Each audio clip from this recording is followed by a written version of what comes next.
LCJ Live. Happy Labor Day weekend. Hope you're doing well. It's also back to school time. I've got Miss Fritter here with me from Cars 3 to get you in the back to school spirit. And check this out, Equalizer 3, number one, $34.5 million. That is almost equal to the other two. Equalizer equals equalizer equals equalizer. It's amazing.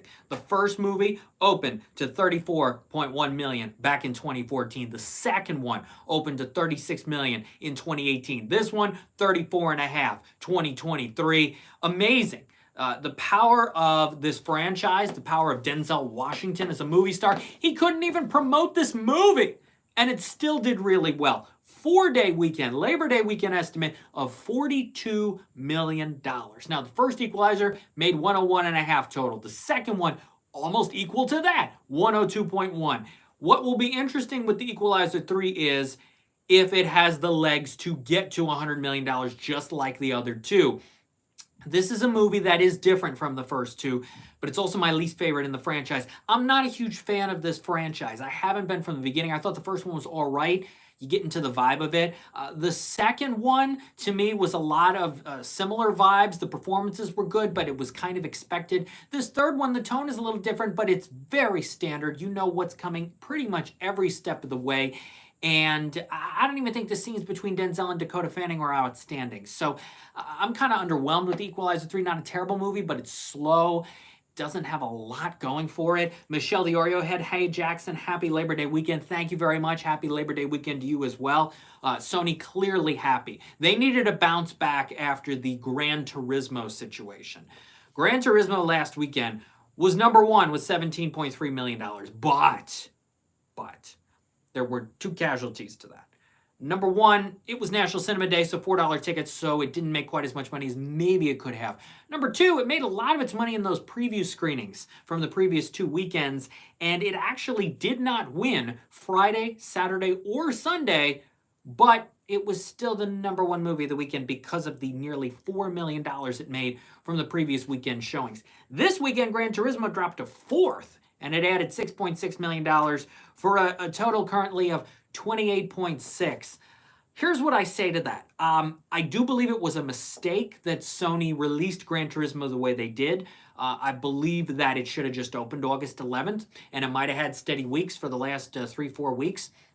It's a very good movie that should be making a lot more money than this, but I think people think that it's because it's a video game adaptation and has that vibe. It doesn't. It's an excellent car racing movie. I also think the movie needed more star power. Yes, you have Orlando Bloom and Jaimin Hunsu and David Harbour, but you needed somebody like a Harrison Ford to bring in more people, especially older moviegoers. So I think the movie suffered from that a bit. I don't know who Harrison Ford necessarily would have played, but you needed a bigger name to get more butts in seats. So that's too bad for Gran Turismo, which could end its run with 40-something million. I don't think it'll make more than the 50 million that No Hard Feelings made with Jennifer Lawrence for Sony this year. And if I had looked at the summer movie season and said, which movie's going to make more money? A raunchy Jennifer Lawrence rom-com or an action-packed car racing movie, I would have said the car racing movie would have made more money. Nothing against Jennifer Lawrence, and that is a terrible movie, No Hard Feelings. But the R-rated comedy genre has taken a hit lately, and I think she has more star power when it comes to the action movies and the impact of her indie films and award season choices than this mainstream terrible R-rated rom-com. Big John says, good morning. Hey, good morning. If you're watching this on the West Coast, it's 9 a.m. Pacific. We're live in the afternoon. I can't believe it's the afternoon already. It's noon Eastern here for LCJ Live. Joey says, I think Americans don't care about F1. I want Blomkamp, Neil Blomkamp, to succeed, though. Good morning, Lights. Hello, Joey. Thanks for watching. Wherever you are in the world, thank you for watching LCJ Live. I truly appreciate it. Neil Blomkamp, look, for Neil Blomkamp, this movie is a bounce back from Chappie, which was crappy, which is exactly what I said when that movie came out 8.5 years ago. Chappie is crappy. This film is excellent. Box office wise, what did Chappie do? Like 33? It didn't make a lot of money at all.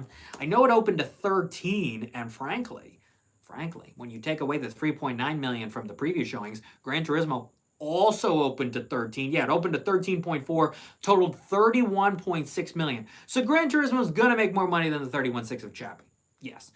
But not District 9, not the impact of District 9, of course. Neil Blomkamp's breakthrough movie.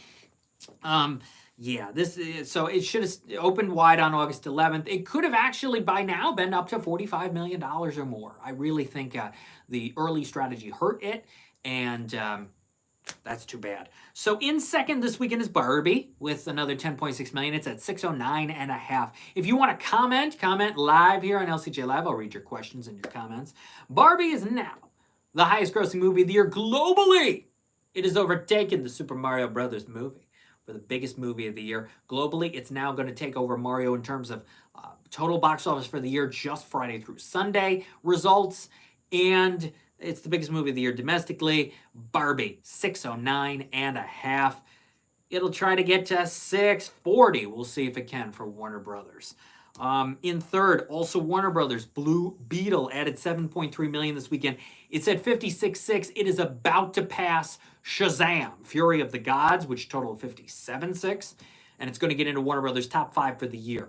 In order for it to get to number 4, it has to beat Evil Dead Rise, which made 67. And then Meg 2, The Trench, added 2.9 million this weekend. It's at 78.4. I don't see Blue Beetle making over 78.4, so it will perform less than Meg 2, The Trench. Meg 2, The Trench, 78.4. First one made 145.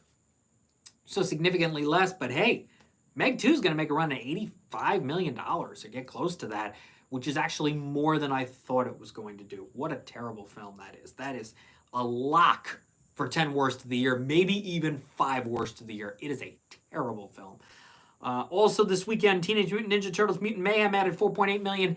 It's at 106.5. It's going to make more money with kids off of school tomorrow, and then a lot of kids go back to school this week around the country. So Ninja Turtles may be done for a bit. During the week, it's done after tomorrow. Weekend-wise, you got a couple more weekends until Paw Patrol, the Mighty Movie, which opens September 29. That'll bring in some families.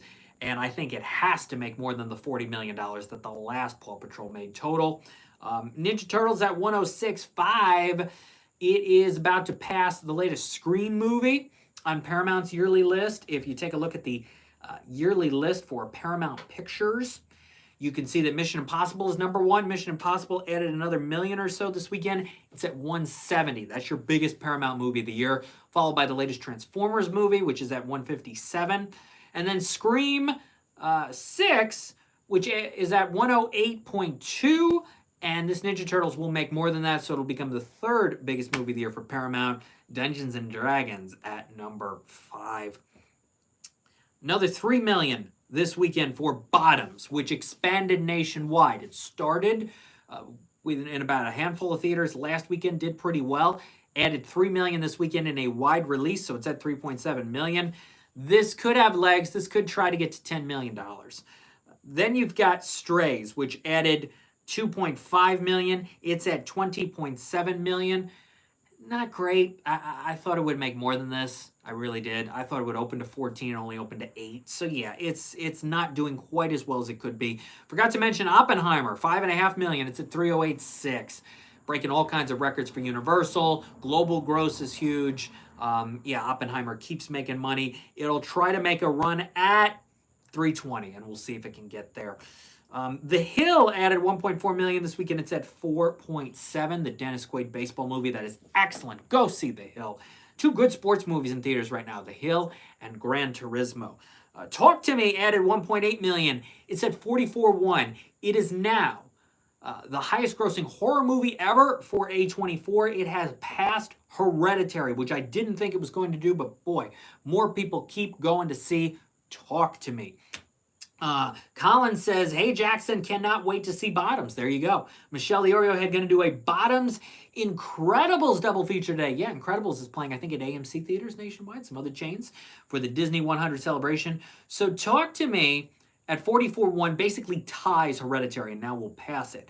Talk to Me is now the 4th biggest movie ever for A24, only behind Everything Everywhere All at Once, Uncut Gems, and Lady Bird. In order to pass Lady Bird, it needs another $4.5-ish million to get, 5 million basically, to get over 49.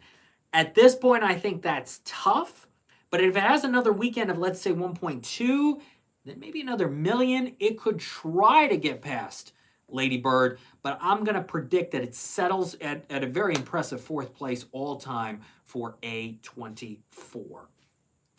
Some more results this weekend include Haunted Mansion adding 1.3 million. It's at about 64. And Elemental had a re-release this weekend in theaters, added a little over $1 million.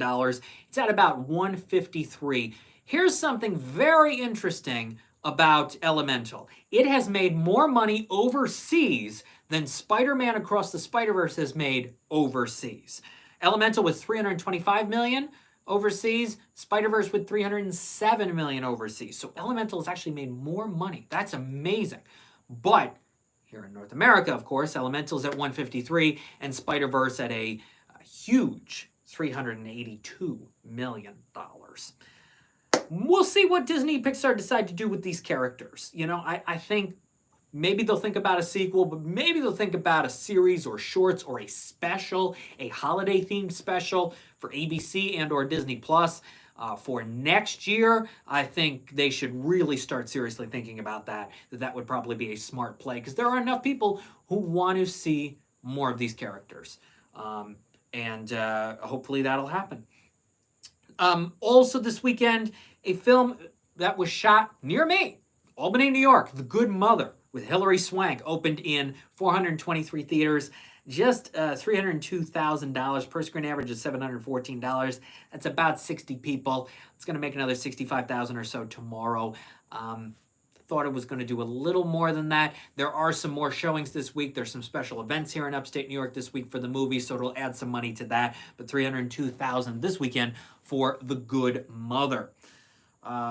Kushi, a foreign film, open to about 1.4 million. Ernest and Celestine, A Trip to Gibberishia. Don't have the results on that yet. That opened in select markets. My conversation with the directors of that movie is at lcj.podbean.com as well as animationscoop.com.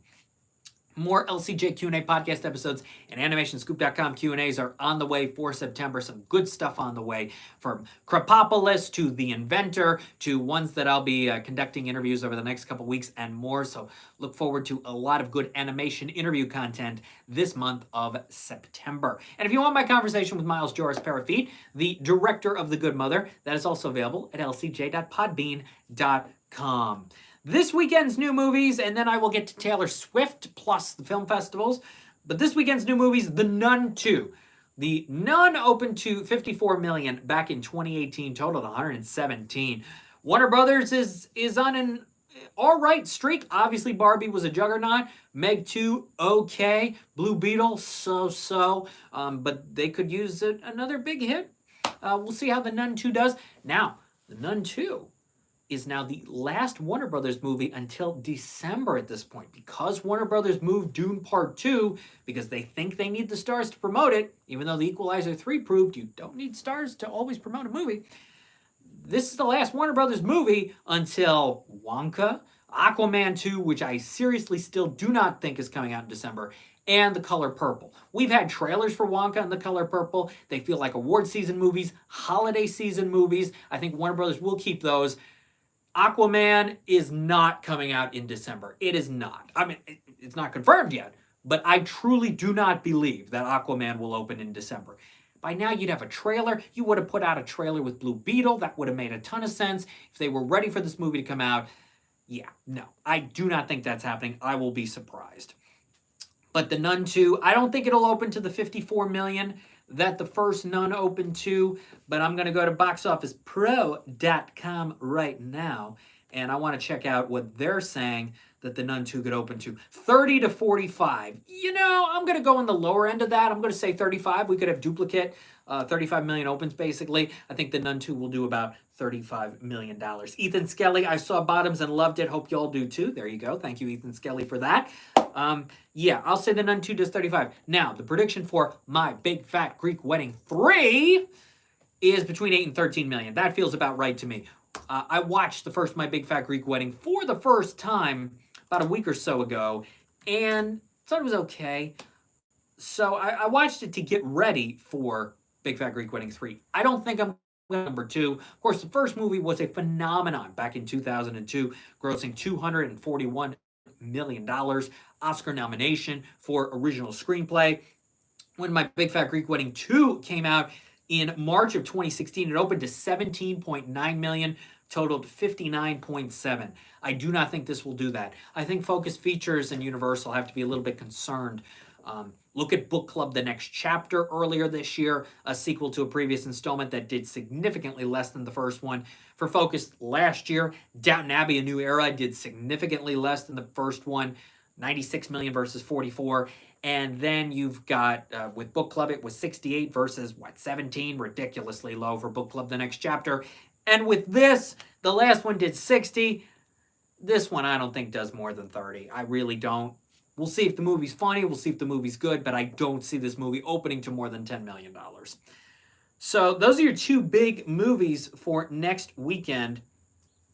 Yeah, Windex. Okay, yeah, I think that's a reference to Big Fat Greek Wedding. Let's talk about the film festivals briefly, and then I want to get into Taylor Swift with the release schedule.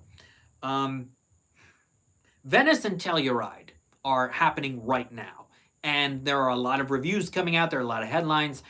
I'm trying not to read all the reviews. I'm trying not to read all the headlines. I don't want to be spoiled by everything. There have been reviews for Maestro and Poor Things and many films that we're going to hear about for the next 7 months, because the Oscars aren't until like March 10th again, which is way too late. The nominations aren't out until January 20-something. Look, here's what I say. If you're making headlines right now that say, this person is the best actress frontrunner, no, this person is... I know there are outlets and websites dedicated to all this, and I respect all of that. It's a lot, though, to try to predict all of this so early. It's a lot. I think at this point, I want to just enjoy the movies. And then when we get into, mid-November, December, we can start trying to put the pieces together of who could be nominated for some of the outlets. But right now, I want to enjoy the movies. I want to experience the movies. Yeah, maybe you can say, like I came out of Oppenheimer and said, absolutely Cillian Murphy. Yes, he should be on that ballot. He should be. He deserves to be. Whether he will be or not, who knows? There's so many factors. But you can come out of it saying that performance is great. And then kind of go, all right, let's take a look at the next movie and just take a look at the movies. I hope we enjoy the movies. That's what I want to focus on this year. Yes, I want to see the movies and the voting and all that. It's exciting. But I want to experience the movies and how good the movies are, hopefully this year. The only thing I look for when I look at these early reviews is the runtimes. I'm always interested in the runtimes. So Maestro is, I think, 209. Poor Things is a little over 220. I'm interested in the runtimes, which sometimes appear in the bottom corners of the reviews. But as far as, trying to... And as usual, the obvious focus is always on the Oscars, and it should be on tons of award shows. Yes, when it comes to certain categories like Best Live Action Short, which I do think could be a Wes Anderson, Pedro Almodovar battle, and I will hold on to that for the 5 months until the nominations. That's specific to the Oscars. But when you're talking about performances, and when you're talking about animated movies, and when you're talking about directorial achievements, we have the Golden Globes, we have Critics' Choice, we have SAG, we have the Writers Guild of America, we have the Directors Guild of America Awards, we have the BAFTAs, the Annie Awards. There are a lot of other organizations that want the same attention as always, the Independent Spirit Awards, as the Oscars. It's not all about the Oscars. It's about all of these organizations, and they're not just stepping stones to the Oscars. They themselves are, most of the time, well-respected awards organizations. So I hope we focus on the movies themselves and what we get out of the performances and what we get out of the experience of seeing these movies. And in like mid-November, when the Spirit Awards nominations come out, and we're starting to think about my Critics' Choice ballot, and we're starting to think about some things that we can focus on. All right, who were the best of the best? Who are the best of the best? To get into these specific categories, these technical achievements, the songs, the score, all of that. But when the nominations aren't until January 24 or whatever it is, and the show is until March 10, it's a lot to take in and try to say, for the next 7 months, I'm going to hold on to the fact that Emma Stone or Annette Bening is the frontrunner. Or I'm going to hold on to Bradley Cooper, who's got to get in director this time because he was snubbed the last time, Star is Born, right? So it's a lot. If anyone can do it, it's you, LCJ. Thank you. I appreciate that. That's the attitude I want to go into this award season with.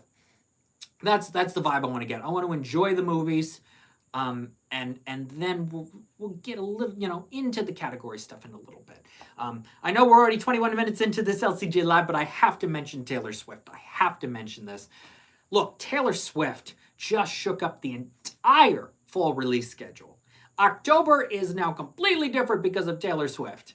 She came in and said, 13 is my lucky number. I got to release my concert movie on October 13, which caused Universal to move The Exorcist Believer, which I predicted hours before it happened. It moved to October 6th. The Meg Ryan, David Duchovny rom-com What Happens Later goes from October 13 to November 3rd, which was pretty open, so they took that spot. And Ordinary Angels with Hilary Swank goes from October 13 to a to-be-determined date. There are reports that Hilary Swank wants to promote the movie, so it's going to be a while. As I wrote the other day, I will be surprised if Ordinary Angels opens earlier than Christmas Day or Christmas Day week. So here's what I say to this.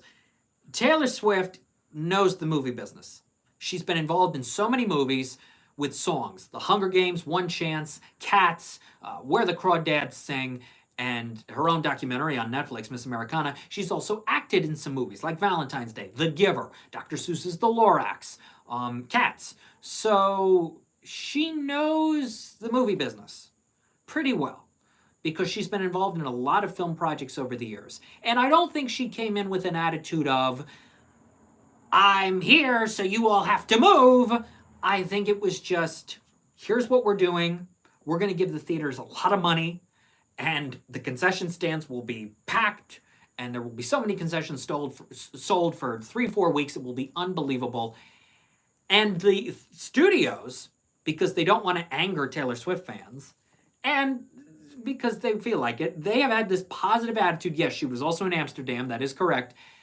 The studios have had this positive attitude about Taylor Swift coming into October 13.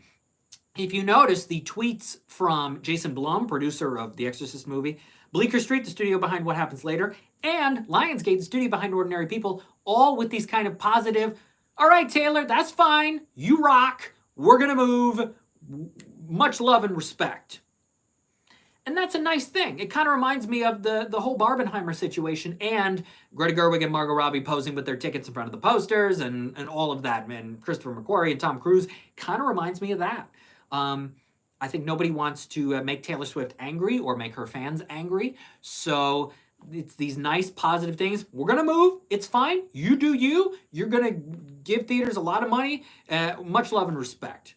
And that is with the Taylor Swift Eras Concert Tour movie, which will open probably to over $100 million domestically on October 13th. This is going to be a juggernaut. It's going to be the biggest concert film of all time. Just unbelievable, the pre-sales and the impact. It's Barbie and Barbenheimer all over again. Barbie saved the theaters for the summer and Oppenheimer, and Taylor Swift will help the theaters out for the fall before the holiday season.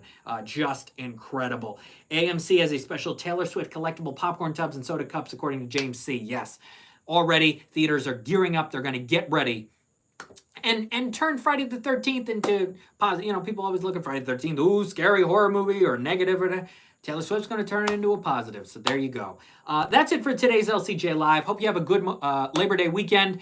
I am Lights Camera Jackson. For more, go to Twitter at LCJ Reviews, Instagram at LightsCamJackson, and the website is lights-camera-jackson.com. Thank you for watching. We'll see you next Sunday for LCJ Live. Bye, everybody. Thanks for watching.